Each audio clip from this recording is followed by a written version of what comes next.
Well, Calcutta has a very large dance community, and it's a unique. It's sort of a unique situation because Bengal as a region doesn't have its own regional dance form like so many other regions in India. And historically, then Calcutta became a sort of place where a lot of artists moved. It in the early 1900s, of course, was the British capital, so that was where people used to go.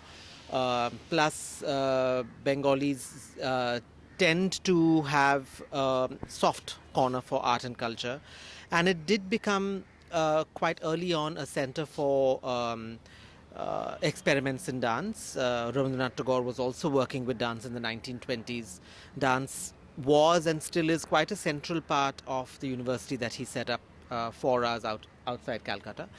And a lot of artists from the region, from around East India, moved to Calcutta.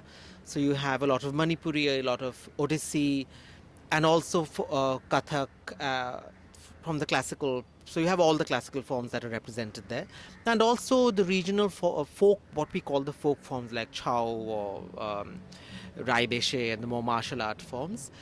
In terms of more modern work, if one can call, say, the 1920s, 1930s a period of modern dance in India, that term is, of course, a borrowed term, so we will have to redefine it for the Indian context. But there were people like Uday Shankar, there were people like, of course, Tagore. Much later, there was Manjushri Takishorkar, who sadly passed away in the 90s. Her daughter, Ronjabuti, also passed away around the same time, who were really trying to look at a new language of dance, um, drawing from Indian tradition, but really making a statement that was in many ways quite against the classical.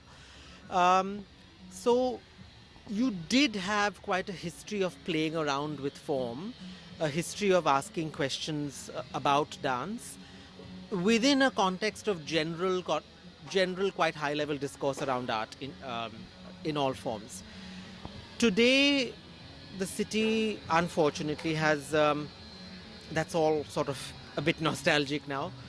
While there is a very large dance community in Calcutta, classical, contemporary, they call themselves various things, but the city has become disconnected from the larger dance world in India, and therefore also the larger dance world internationally, for various reasons. There are political reasons, government reasons, sort of reasons of economy, everything. It's suffered from a disconnect for, I would say, for the last 30 years or so. Um, so it's only when people go to Calcutta that they actually see that, oh yes, these things are still there. And being having trained in Calcutta myself, having set up my own company in Calcutta, and now even the new presentation company in Calcutta, um, I would say that the strength of the city lies not so much in the number of artists who are working there necessarily, but also in an audience who is curious, and that's difficult to find everywhere. So you will have people who will come up to you and ask you what is this and want to know more about it, um, in in a very open way, and that's something that the city has still preserved. Had to pick one, I think a major landmark for me was the piece we did, Equus, Peter Schaffer's play. And that was when I was working with dancers who had never worked with before. They were trained by my colleague, but she wasn't in the piece. So I was working with dancers I hadn't worked with before. I had auditioned actors, so I didn't know them either. And I was working with another colleague who is an actor but also trained in some martial art and a lot of training from sport. And I invited him to come and start doing the warm ups for the dancers and actors together. And that sort of really sparked a whole new discovery for me in my own body, because there were some things that he was asking me to do that my body was rebelling against, because it's a Kathak trained body, and there are some things that I can't go there, or sometimes it's physically I can't go there, sometimes there's a mental block that I need to get over. So, really starting to identify all these things, and that that was also a discovery, quite organically, a discovery of a language which brought together sensibilities of Kathak, not necessarily the form, um, the sort of power and force of more sporty, more martial art kind of movement, because that's what the play demands, and the sensuality of the text responding to the sensuality of movement. Um, so it was one of the most dense texts I've worked with, and it took a year to sort of get it anywhere. But that was really, I think, for all of us involved, a huge period of discovery. How does one start working? And then of course there are other pieces, but this is, if I had to pick out one, this would be a major one. I think that problem, that issue of who is looking and therefore how are they looking, began to be sort of more evident for me when I started working with contemporary dancers, when I started working with Preeti, when I started working with Padmini, because it's part of their politics as well. But also for me, coming from a classical background, which is, if you're doing Kathak or Bharatanatyam, you don't have that problem because that's what you do. But if you're in a space like I am in, where I come from there, but I'm not there anymore, but neither am I identifying myself as a contemporary dancer, and I shouldn't, because I don't have the contemporary dance form training. But I'm sort of in another space, in a third space. With the solo I did with Preeti, that's when I started discovering all these things about what is the politics of the body that you're putting out there. That's when all this other side of discourse sort of began to occur to me, that there is a politics of viewing, a politics of presenting, that we need to be aware of.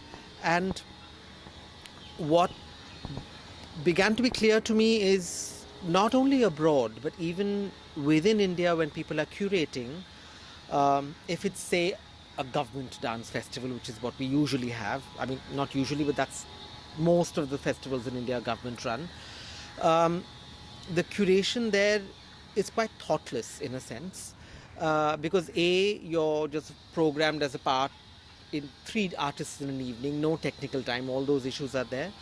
And also, that's where, in a sense, they are looking for what is Indian in a very narrow way. So of course, if you're a representative of a form and you're doing the form, it's clear.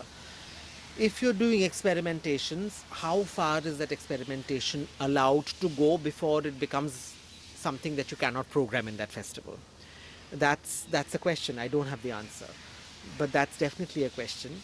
When you come to other festivals which are looking more at contemporary work, contemporary Indian work, I think with Ignite, for example, originally it was called the Festival of Contemporary Indian Dance, and then it became Festival of Contemporary Dance. And I think that shift is just dropping one word, but it's quite it's something to be noted, because it indicates two things: that really, is there enough contemporary work in India for you to have a festival of contemporary Indian dance, or are you going to just be repeating the same artists? And secondly, the term Indian then becomes a big problem. What do you include and what do you not? So it's safer not to have it. But even if you don't have it in the name, there's a lot of work that I see coming from not backgrounds only like mine, but people who've trained in different ways. And one really has to then ask the question, what do you mean by contemporary? Not in terms of form, but in terms of mindset. One of my conversations with Preeti, when I was working with her, still working with her, she was very clear. She said the contemporary should be a space of criticality. If that is the case, then criticality is also contextual. So what are you working with, and how are you being critical of that? And that's the various layers of contemporary is not something that we have yet begun to define in India, I feel. because you can be very, very contemporary in a very, very non-contemporary setting. And that is also to be considered. Outside of India, what I find is when people curate Indian work, the lens tends to become either exotic India or looking at contemporary from that understanding of contemporary. Um, and then it becomes a very superficial thing that, oh, does it look contemporary to me? Rather than asking the question, is it contemporary from where it comes from? And I don't know how to resolve this apart from having curators who are maybe more diverse. Uh, I know definitely in the UK there's a huge problem because so many curators are white men. I don't know about Europe, but in the UK there are just so many curators who are just white men, white middle-aged men, and that's a problem anyway. You don't have enough women curating or women choreographing. Um, but also when, say, the South Bank Center does a festival like Alchemy or Changing China, who is doing that curation? Who decides that this is what the idea of India or the idea of China is, and this is what we should bring? And that's a question that I don't think curatorial bodies are asking themselves. And that's the starting point. You ask yourself, okay, this is what I want to do, but am I the right person to do it? I can lead it, but maybe I need to, have a committee or need to have a panel of people that I can draw on. And it's more work, it's more time, but I think that's the only honest way to do it. It's also the question of cultural politics, because when work is brought here, whether by Alliance or Max Muller or any of the cultural houses, um, what you're saying about it might not be our taste. What comes here might not be our taste either, but it still comes. It still comes, and the problem there is that when Indian audiences don't respond well to a certain thing, then the reaction from whoever's bringing it tends to be, oh, but they're not an educated audience enough. Excuse me, we are a very well educated audience. It's just a different education. So that area of discourse and conversation and helping an audience to enter needs to find equal sort of status with just programming. A curator needs to say, okay, I will take the risk, but with the risk, I also have to make sure that I enable an audience to enter something. And I don't think a lot of curators want to go that extra bit. But I think that's a responsibility. Starting my curation life as well, that's a huge responsibility, because otherwise you're just feeding the audiences different versions of the same thing, and that's not helping you, nor the artist, nor the audience, nor the field in the long run. And that's really unfortunate, because I do feel that there are many more conversations to be had which are rich, and the only way they can be rich is if there is friction, if there is disagreement, if there is challenge. If you're saying, oh, what a lovely piece, and oh, yes, it made me think of this and that and the other, yes, that's great. But if you actually go away feeling something has shifted and I don't quite know what, I think that stays with you longer, and that is what is going to change something. Not seeing what you saw yesterday and day before, and having your expectations challenged both ways, both artists and audiences. More of that needs to happen, and I think the curators, people who are doing the curating, really need to grapple with that question everywhere, not just here, not abroad, but everywhere. I think one of the going back to where I come from, the classical world, one of the things that I discovered working with the contemporary world, two things. One is that the world is unnecessarily divided, that there are too many categories. Having categories and forms in themselves is not an issue, but when they don't talk to each other and when they truly believe that they have nothing to learn from each other, it's a problem. And I see a lot of that in India. 2 generations ago it might have made sense, but in my generation I don't think it makes any sense, because you're seeing everything anyway, and it's just these questions of what is pure and what is original should not come into our ability to engage with each other. And the second thing that I really miss in the classical world is a sense of politics. And when I say sense of politics, I'm not necessarily talking about who's the president and who's the prime minister and that, but a sense of the politics of art, the politics as an artist. What are your beliefs as an artist? Never mind what kind of artist you are. I find a lot of classical dancers doing dance because that's what they've been taught to do. And if you are doing the classical repertoire with full belief, because that is what your belief is, I have no issue with it at all. I love watching really, really good, powerful classical dance. But if you're doing it without asking yourself, what am I doing? Why am I doing it? Who am I doing it for? Then that's a disservice to the art, any art. You need to be in constant conversation with your art. That's the only way the art will go somewhere. That's the only way you will go somewhere. And this I miss a lot in the classical world. The generation before us, our gurus actually talked a lot about form within the classical world, but that was a different time. I don't see enough of those conversations and necessarily different conversations happening in my generation. The conversations tend to become very technical about what is right and what is wrong and what should be done and what shouldn't be done, rather than more about ideas, more about imagining something.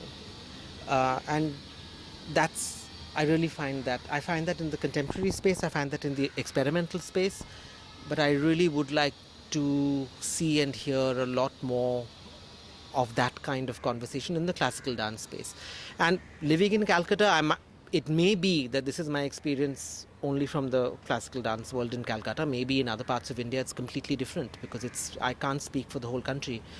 But this has definitely been my experience, that there are few artists who come and engage in conversation with themselves, with others, but many people don't. And that's, again, I think that's not conducive to build a healthy arts community. Second question first. I don't think it's necessary to be in touch with the foreign dance world. I think it's necessary to be interested in anything that might come your way.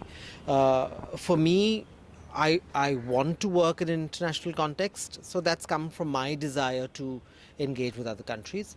Other dancers might be very happy, and it might serve my colleagues. They want to work in that context, but that doesn't mean they don't have a curiosity of mind. So that is what, and then your curiosity of mind will lead you to where you need to go, whether it's Australia or whether it's next door. And speaking of my connections with Australia or other countries, of course with the UK my connection started with my education, with my MA. One of the many hats I wear is also arts administrator and curator. And my connection with Australia at the moment is I'm part of their International Arts Leaders program. And that's really a leadership development program for mid-career arts professionals. It's mainly has an Australian participation, but there are 4 people from the Asia Pacific who have also been invited to join, so I'm one of them. So this is a year-long program, and it's really amazing that when you go into programs like this, the kind of peer learning you have, and that's what I think that's part of what I'm talking about, that these conversations with people who are working in the same larger sector as you are, and who may be facing the same kind of questions, are asking the same kind of, having the same kind of problems and issues, and how different people think about the same thing. It's highly enriching to bring that back into yourself and into your own context, to see where that takes you. It really opens different ways of looking, and that's central to any arts practice. Different ways of, what does arts give to humanity? It invites you to look at things in many ways, and imagine many ways of seeing and understanding and discovering. And if you don't have that as an artist, then how are you going to make art? So, of course. Well, the Pickle Factory came out of the lack of dance infrastructure in this country. There's no physical space for a permanent physical space for dance and movement artists to call home. For if I say dance house to you, you know what, a house for dance, a center for dance. In this country, that concept just doesn't exist. So that's what the Pickle Factory is setting out to be: a venue, a permanent venue for presentation, practice, discourse, building audiences, developing new work, all that a dance house should be. It's early days now. We've only done one season, so we don't have a permanent venue yet. But we're uh, working towards that, say in 5 or 6 years time.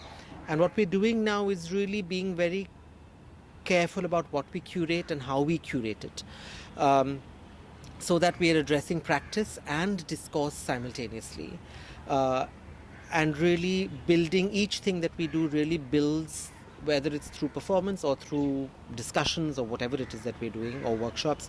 It really builds a space for that period of time where ideas are exchanged, people are challenged, artists also are challenged by audiences, so that you really build an interested, informed, invested community that is open to both receiving challenges and offering challenges in a healthy, respectful, open-ended way. Uh, it's a big area we're looking at, but we're trying to sort of do that in small steps. And as I said earlier on, Calcutta does have a curious audience still. It's it takes a little digging to get it out again, but it's there.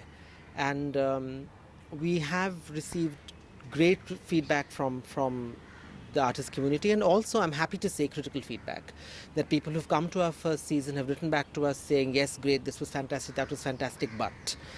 And I'm really happy that we've got that but response, so that it shows us also how we've maybe misread or not done something that probably is not appropriate for the audience or for the artists, and how else we need to be thinking. And that's really going back to curation.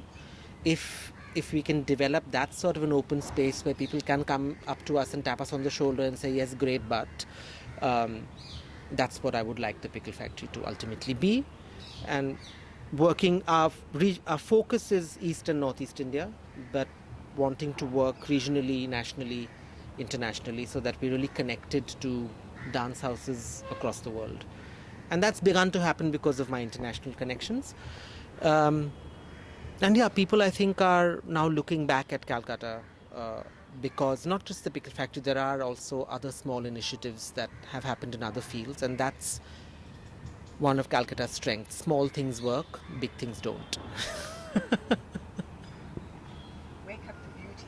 Okay, thank you very much, Vikram. Welcome. Thank you. And,